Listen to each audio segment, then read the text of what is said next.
okwogera ne Katonda buli ku makya y'ensula ennamu ekulukutira mu bulamu bwaffe ne tufuna amaanyi agatuyamba okuyita mu lunaku lwonna. Funa amaanyi nga tonnafuluma nnyumba yo. Omulabe waffe atulaba ku lutimbe lwa TBN TV tukwanirizaako n'olunaku olw'olwaleero. Tukwebaza nti obadde weekumidde ku puroguramu yaffe eno ensula ey'enkya. Tukwebaza nti obadde wamu naffe mu kasisimuka ka wiiki eno, era Mukama akutuwere omukisa yeeyongere okukukozesa ate yeeyongere okukuyigiriza. Omwanjuzi wo olunaku olw'olwaleero erinnya lyange Zejoja Ssemambo, era nga ndi musinza okuva mu kkanisa eya Kabulengwa Sabbath School. Oyanirizibwa okubanga ojja ne tusinza Mukama wamu. Tukwebaza era nga tutunatandika kyakuyiga kyaffe eky'olunaku olw'olwaleero ekirina omutwe ogugamba nti okuva ku butonzi okutuuka ku butonzi, okuva ku butonzi okutuuka ku butonzi. Nkusaba twewombeeke tusabe. Kristo Yesu, tukwebaza nti oli mulungi, tukwebaza nti n'olunaku olw'olwaleero tuyigiriza era okyatuyigiriza. Tukusaba otukuume, weeyongere okutuyigiriza, oyogere wamu okuyita mu ffe, kwe kusaba kwaffe okuyita mu Yesu Kristo Mukama waffe. Amiina. Omulabi waffe nkusaba tutendereze Mukama n'oluyimba oluli ku namba 15. Oluyimba oluli ku namba 15 lulina omutwe ogugamba nti Yesu alifuga wonna. Oluyimba luno ndwagala nnyo kubanga lumpa essuubi. Kirungi okumanya nti newankubadde byonna bigenda mu maaso, Yesu alifuga wonna. Era nga nkusaba tutendereze Mukama n'oluyimba luno. Yesu alifuga wonna. Yesu alifuga wonna, wonna musana we gwaka. Obwakabaka we bulifuga kutuusa ennaku zonna. Abantu b'ennimi zonna batendereza okwagala. Abaana buuliranga obulungi bw'erinnya lye. Omukisa gwe weguli basibe bafune eddembe. Abakoye banawummuzibwanga abeetaaga ne bakuta. Buli muntu ayimirire atende nnyo Kabaka we. Bamalayika ne bayimba ensi n'eddamu amiina. Amiina.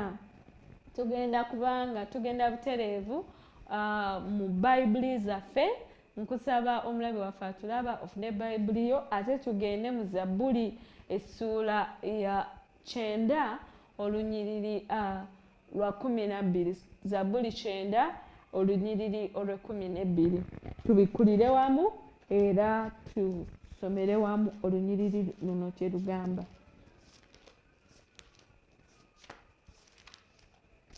Zabbuli 9 olunyiriri olwa 12.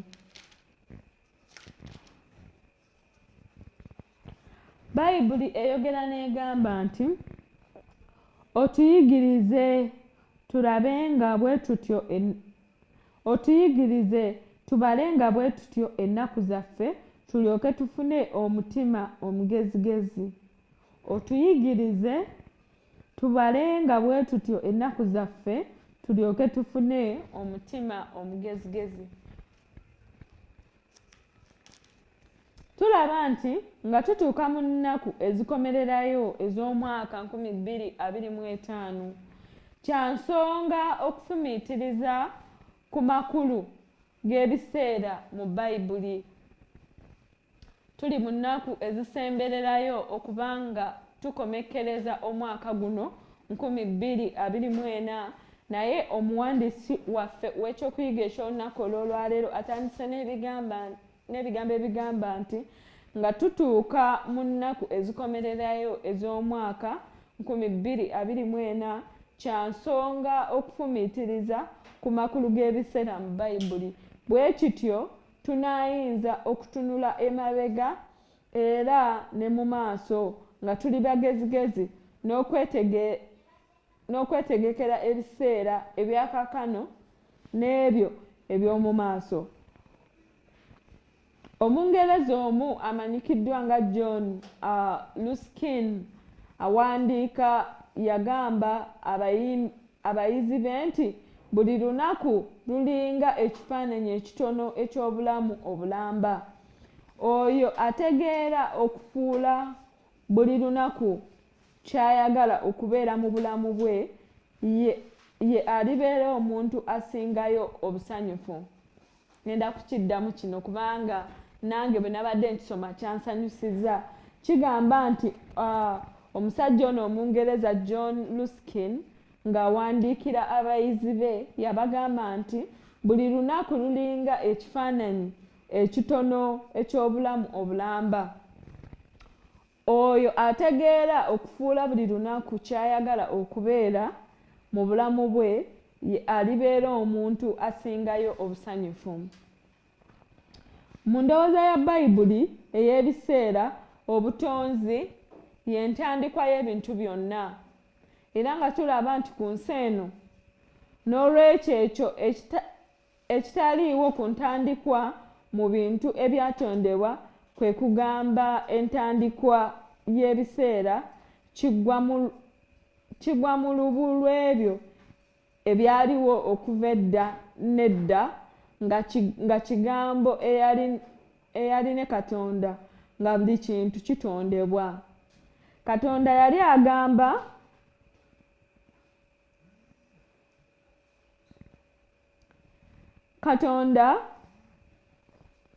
yali agamba Adamu nti bwe tusoma mu Lubereberye essuula ya 2 olunyiriri olwa17 tugenda kubikkulayo bikkula wamu nange mu Lubereberye essuula ey'okubiri olunyiriri lwa 17. Mu kyokuyiga kyaffe eky'olunaku olwaleero tugenda kubikkula nnyo ennyiriri zaffe okuva mu kitabo kyaffe ekya Bayibuli Lubereberye essuula ya 2 olunyiriri olwa7.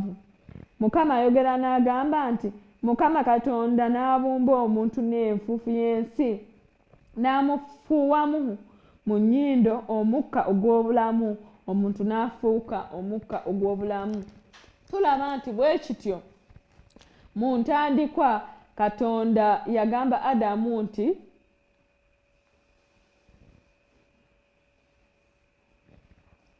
kubanga olunaku lwo tulaba nti mu ntandikwa Katonda yagamba Adamu nti ku lunaku lw'oligulyako terulema kufa. Lubereberye essuula ey'okubiri olunyiriri lwa 17 tuddemu tulusome.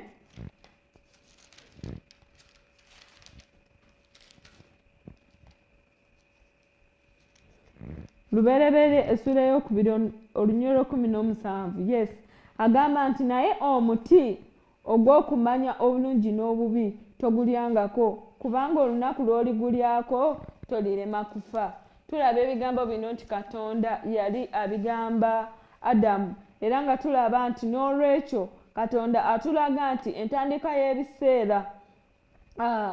y'ebiseera mu Bayibuli ebintu byonna byatandikibwawo Katonda. N'olwekyo ekyo ekitaliiwo ku ntandikwa mu bintu ebyatondebwa kwe kugamba entandikwa y'ebiseera kigwa mu lubu lw'ebyo ebyaliwo okuva edda n'edda nga kigambo eyali Katonda nga kigambo eyaliwo ne Katonda nga buli kintu kitondeddwa. Era bwe kityo ekibi ne kiwa endowooza endala eyakyusa ebintu. Okufa kuzzaayo ebintu byonna ebyatondebwa. Obutabaawo nate. Ebiseera bikoma ku kufa okutegeera kubula. Wabula tulaba nti ebiseera okusinziira ku nkola y'ekibi bitegeeza kugenda ng'okaddiwa, okuggwaamu amaanyi n'embavu okutuusa kufa lwalituuka. N'olwekyo tuyinza okugamba nti ebiseera ku ddaala ery'omuntu omu ye mulabe atukulembedde okuva mu kuzaalibwa okutuuka mu ntaana. N'olwekyo Katonda atugamba nti otuyigirize. Kyova olaba omuwandiisi wa Zabbuli yayogera ebigambo bino n'agamba nti otuyigirize tubaale bwe tutyo ennaku zaffe tulyoke tufune omutima omugezigezi. Bwe tuba twagala okuba n'omutima omugezigezi, bwe tuba nga twagala okubeera abantu abategeera ebiseera, Kristo yekka gwe tusobola okusaba n'atuyigiriza okuba nga tubala ennaku zaffe. Abantu bangi balowooza nti bwe bakula badda buto. Kyova olaba ebintu bingi tebabifaako, babitwala ng'ebyokusaaga, babitwala ng'ebyokusaagirira. Kyova olaba olunaku olw'olwaleero Katonda akuyigiriza ku bimukwatako, gwe n'otafaayo. N'ogaana okusalawo, n'ogamba ndisalawo luli, ndisalawo omwaka ogujja, kaninde 2021 okeekomekerere, nja kusalawo mu 2025. Naye omuwandiisi waffe ow'ekyokuyiga kya leero atugambye tomanyi kikinaabaawo nkya, kubanga buli lunaku olugenda luyitawo osemberera okukaddiwa. Buli lunaku olugenda luyitawo ebiseera by'oku nsi kuno bigenda bikendeera. Abantu abasinga tebaagala kukikkiriza naye nga ge mazima. Buli lunaku oluziba ne luyitawo ennaku zange ez'oku nsi zigenda zikendeera. Naye weebuuza ekibuuzo, nkozeewo ki? Weebuuza ekibuuzo nti nkozeewo ki? Lwaki oba weebuuza ekibuuzo ekyo? Abantu bangi ku nsi kuno balowooza nti nkozeewo ki kitegeeza wano mu kaboola, kitegeeza wano mu kasente, kitegeeza wano mu bizimbe byazimbye, mu mataka gaguze. Naye weebuuze ku mulimo Kristo gwe yatukwasa ogw'okubuulira ekigambo kye, ku mulimo Kristo gwe yatukwasa okubanga ekifaananyi kye kirabikira mu nze omuntu, nkozeewo ki? Kristo azenga akusembeza, Kristo azenga akuyigiriza ebimukwatako, okozeewo ki? Oba osigadde ng'opostpondinga, ndikkiriza mu 2025, ndikkiriza mu 2026. Abamu ku ffe emyaka 2 egiyise emabega oba omwaka oguyise emabega tuzenga tugamba ndikkiriza mu 2024. Imagine 2024 wunaabulako ennaku 2 zokka okubanga akomekerera, okozeewo ki? Tweyongerayo ne tulaba nti ebiseera bikoma ku kufa, okutegeera kubula. Bw'omala okufa biba biwedde.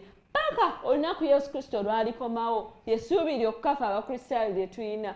Kaakati mu biseera bino nga Mukama Yesu Kristo akyakuwadde okutegeera, okozeewo ki?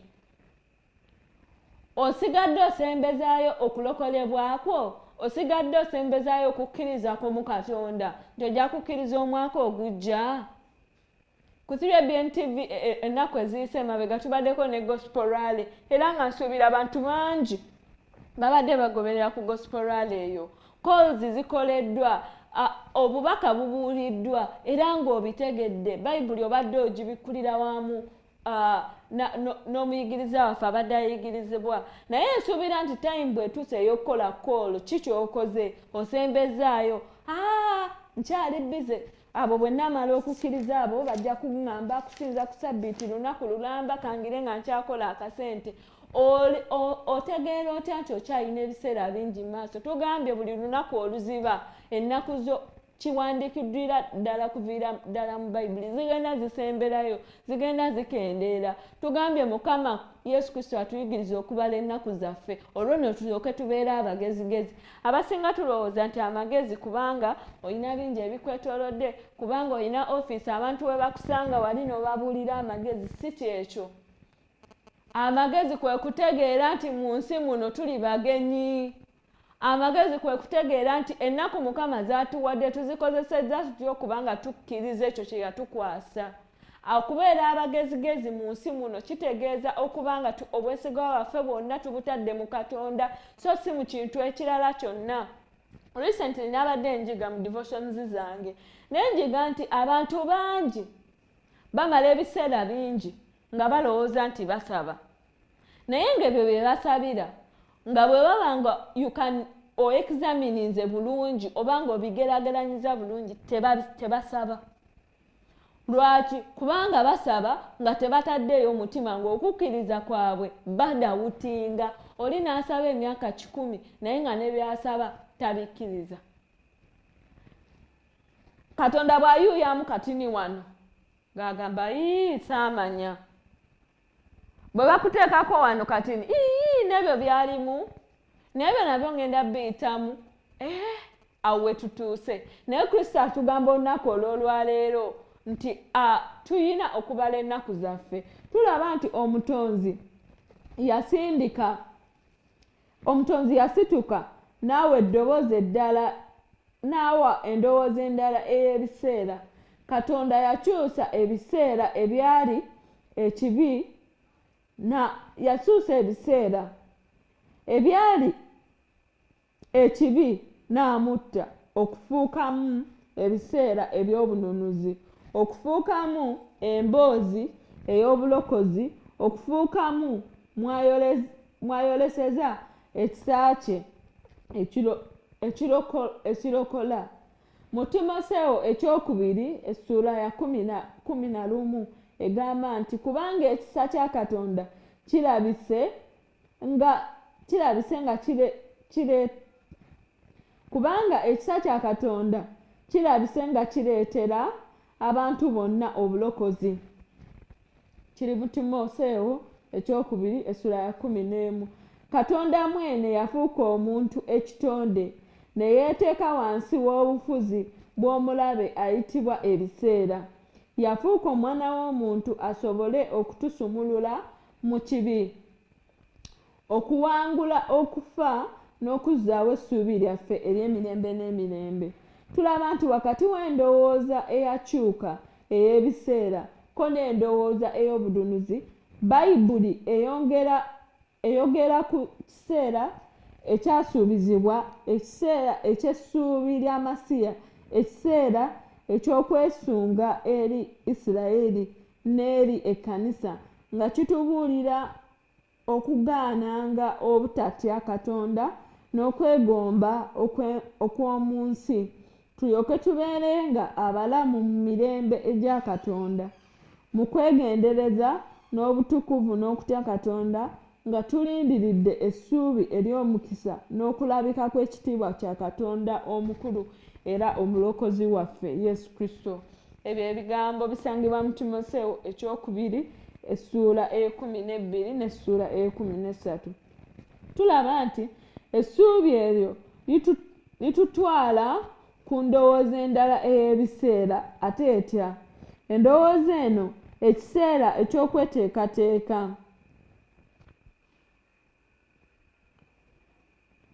ekiseera eky'okwenyweza n'okukyuka, ekiseera eky'okulokolebwa gwe ng'omuntu.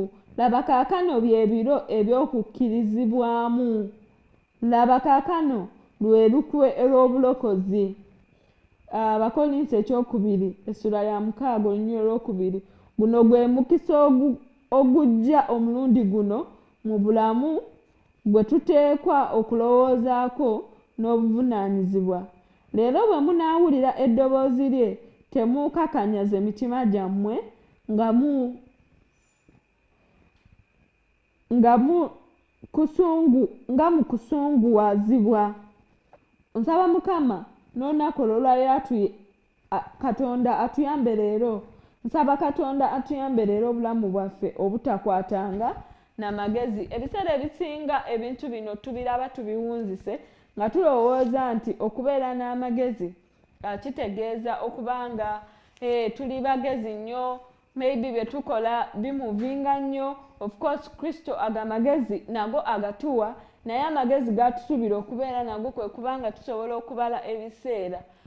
Kakati nga wasigaddeyo ennaku ntono okubanga tumaliriza nga tukuba bye 2024, Kristo atusuubira okwexamininga obulamu bwaffe okubanga tutegeera nti ku mulundi guno kiki kye tukoze ekiweseza Mukama ekitiibwa. Ku mulundi guno obulamu bwaffe bulabisiddwa butya. Kristo mu kiseera kino eky'okweteekateeka tweteeseteese tutya? Mu kiseera kino eky'okukyuka tukyuse obulamu bwaffe tubuwaddeyo eri Kristo. Mu kiseera kino eky'okulokolebwa gwe ng'omuntu okozeewo ki? Okkiriza okwetwalira Yesu Kristo ng'omulokozi wo oba okyabitwala ng'ebyokusaaga? Okkiriza okubatizibwa okubanga ogoberera Yesu Kristo ng'omulokozi wo paka yonna gy'akutwala? Tuzze tuyiga ku basajja bano abagezigezi bagoberera emmunyenye nga tebamanyi na gye batwala, naye kubanga okukkiriza kwabwe kwali mu Katonda baali beetegefu okubanga bagoberera Kristo paka yonna gye yabatwala. Kristo akusuubira okukola ekintu kye kimu. N'olunaku olw'olwaleero njagala okujjukiza nti nga wabula ennaku ntono okubanga tusiibula 2024, fumiitiriza ku bulamu bwo, weebuuze kiki kye nkoze ku lwa Yesu Kristo. Era nga tulaba nti okuva ku butonzi okutuuka ku butonzi nga bwe byali tebigenda kukyuka, nga bwe byali era bwe biriba, kubanga Bayibuli bwetyo bwetugamba. Naye nga tusaba Katonda okutuyigiriza okubala ennaku zaffe, ffe tukozeewo ki? Mu biseera bino eby'okwetwalira Yesu Kristo nsigala nga nkubuuza okozeewo ki? Mu biseera bino eby'okukkiriza Yesu Kristo n'okumugoberera yonna gy'akutwala okozeewo ki? Ekyo kibuuzo, era nga nkusaba Mwoyo Omutukuvu akuluŋŋamye ng'okiddamu. Obubaka bwonna bw'owulidde 2024 okuva lwe watandika okuwuliriza 3ABN, okuva lwe watandika okulaba 3ABN, okuva lwe watandika okulaba Vento Productions, okozeewo ki mu kwetwalira Yesu Kristo ng'omulokozi wo? Okyabitwala ng'ebyokusaaga? Nkugamba nti omulabi waffe tetukyalina budde, obudde buweddeyo. Tomanyi ddi lw'oligenda, tomanyi ddi lw'oliwummula, wabula Kristo akusuubira okukola okusalawo kwo ng'okitegeerera ddala nti ebiseera biweddeyo era tewali biseera. Nkusaba Mukama akumpeera omukisa. Tugenda kusaba era nga njagala okusabira mu kusalawo kwonna kw'ogenda okukola Mukama akuluŋŋamye. Bw'oba okyali eyo ng'olumirizibwa mutima gwo, Mukama akuluŋŋamye. Katusabe. Mukama Katonda kitaffe tukwebaza nti obadde wamu naffe otuyigiriza. Omulabi waffe musabira mu ngeri enjawulo, muluŋŋamye asalewo, akole okusalawo kwe mu kutegeera era mu magezi era mu mazima.